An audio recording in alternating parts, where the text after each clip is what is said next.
What is the best laptop for music production? I've seen YouTubers giving some horrible advice, so not in this video, good and solid information. My video about computers for music production was pretty general. In this video I want to zoom in on the specifics of laptops. What do you have to look out for, and I name you 5 models that are really suited for music production. Enough talking, let's dive into it.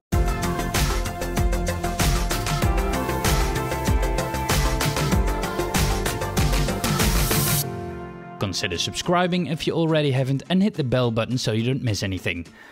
Hey guys, how are you doing? I hope you're doing marvelously well. In this video I'm gonna talk about laptops for music production. If you are not interested in what you have to look out for when it comes to laptops for music production, then you can skip to the end of the video. There I will recommend 5 types of laptop models. So what makes me the expert? I worked in a computer store for 10 years. Next to that I have a degree in software engineering, so I know a little bit how computers work and how to program computers and program hardware. Next to that I have a friend, and that friend owns a computer store, and he updated me on everything I needed to know for laptops for music production in this year. When portability is a convenience and not a necessity, choose a desktop PC. Speed and money wise, you're worse off with a laptop. Manufacturers do compromises in speed in order to fit the components of a laptop in that small space. When it comes to specs for computers for music production, then I've divided them in 4 categories. The first one is the budget category, and with budget computers you can also make music. Then we have the mid-range category, and that is about the i5 processors. Then we have the high-end category, and that is the category that we're talking about in this video. And then the last category, that is the most fastest category, but that is also the category that is ridiculously overpriced. First of all, the processor. Choose an i7 processor or an i9. i9 is of course better but more expensive. And my recommendation is to choose an Intel processor. The problem is with AMD that there are some compatibility issues with some MIDI controllers, and also Thunderbolt is only an option for Intel processors. Second of all, the memory. 8 GB is the bare minimum, but in a lot of laptops you can't add memory or change memory later on, so choose 16 GB to be a little bit future-proof. Make sure that you have a hard drive that is fast enough to read multiple tracks at the same time for your DAW. The problem is that a lot of laptops come with spinning magnetic bladder hard drives that have a spinning rate of 4500 RPM. That is too slow for your DAW. Make sure that you have at least 70 to 100 RPM, or better, even a SSD. An SSD, by the way, is also good for the battery life of your computer. Make sure that you have enough hard disk space. 265 GB is far too little. You will probably run out of memory after installing your DAW and your sample packs. 500 GB is the bare minimum. Even 1 TB is on the low side. The problem is you will run out of space eventually. It's not a question if, but when you run out of space. And yes, they are expensive. Then fourth of all, the screen. Preferably 17 inch. 15 inch is the bare minimum. Make sure that you have an external monitor connector, for example via HDMI.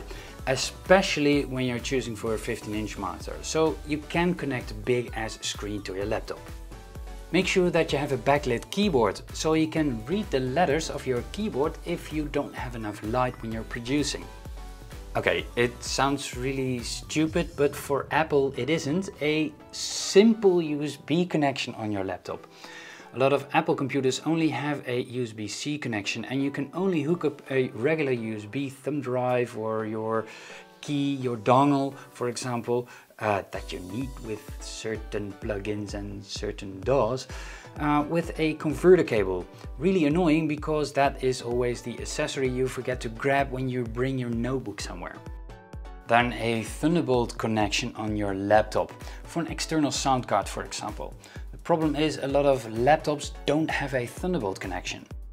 It's really convenient to have an external mouse like a Logitech side-scrolling mouse or an Apple Magic Mouse. Side-scrolling you do a lot in DAWs. And yeah, that touchpad is fine for just a little bit of internet, but to use it a lot, it's not really RSI proof. Don't forget to subscribe to the channel if you already haven't and hit the bell button to get notifications. I have compiled a wide list of laptops that are built to last, so especially suited for music production. First of all, HP with their EliteBook series. Next up is Asus, then Dell, and of course Apple with their MacBook series. If those brands offer extended warranty, buy it. You will thank yourself later. There is a reason why those notebooks are so expensive. They use more quality components like hinges or motherboards. When something is broken, they can probably fix it after 2 or 3 years. That is definitely not the case with laptops on my blacklist.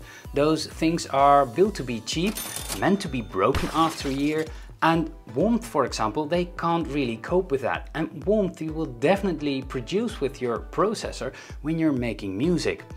Items on my blacklist are Acer, MSI, Lenovo and Samsung. Gamer laptops are especially suited for music production, right? Well, yes, but not specifically. They are designed to withstand that heavy workload, and that's good for music production. But they have really advanced graphics cards in them, and you don't take advantage of that when it comes to music production. Maybe for 3D modeling or gaming, but not music production. So you pay a little bit or a lot extra for that advanced graphics card you don't really need. The first model on my list is a Dell XPS 15 model. It has 6 cores, a CPU speed of 2.2 GHz, 16 GB of memory, 512 GB SSD and a monitor of 15-inch. Worth mentioning is the aluminum body, so the build quality is pretty good. The second model on my list is also a Dell, the Dell XPS 15 again, but another type, with 6 CPU cores, 2.9 GHz, 32 GB of memory, 1 TB SSD over PCIe, a 15-inch monitor and of course that same aluminum body. The third model on my list is an HP EliteBook, to be precise the 1050G1. It's an i7 processor of the 8th generation, again with 6 CPU cores, 2.6 GHz, 32 GB of memory, 1 TB SSD over PCIe and a 15-inch monitor. The fourth model on my list is an Asus ZenBook, the UX5500VD. That is an i7 processor of the 7th generation, so that is slower than the 8th. With 4 cores, 2.8 GHz, 16 GB of RAM, 512 GB SSD and a 15-inch monitor. The last item on my list is an Apple notebook, the MacBook Pro 15-inch. They didn't really specify which type it was on their website.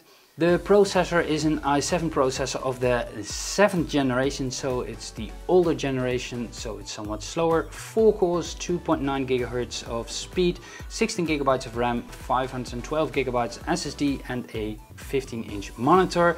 It has a USB-C only connection, so you need an adapter cable for that if you want to connect regular USB devices, and it has their famous aluminum body. There are 2 big cons to that Apple MacBook. First of all, it has a really special keyboard. Apple designed a really unique way of making a keyboard to make it smaller. The problem is that a lot of people can't type with that keyboard. Second of all, it has a really big touchpad. That seems to be an advantage, but you need to touch that touchpad in order to type on your keyboard. That touchpad causes a lot of accidental touches. I have compiled 2 computer for music production cheat sheets. The first cheat sheet is general for computers for music production. On that cheat sheet I have laid out the minimum configuration for music production, my recommended configuration and the most optimal configuration you can get. The second cheat sheet is compiled especially for laptops for music production. There's a white list over here, there's a black list over here, and the 5 models that I've laid out in this video. Premium Patreon members can find the cheat sheets on my Patreon page. If you have a question, leave it in the comments below. Don't forget to subscribe to the channel if you already have it and hit the bell button to get notifications when I upload a new video. Thank you for watching and I hope to see you in the next one. Bye!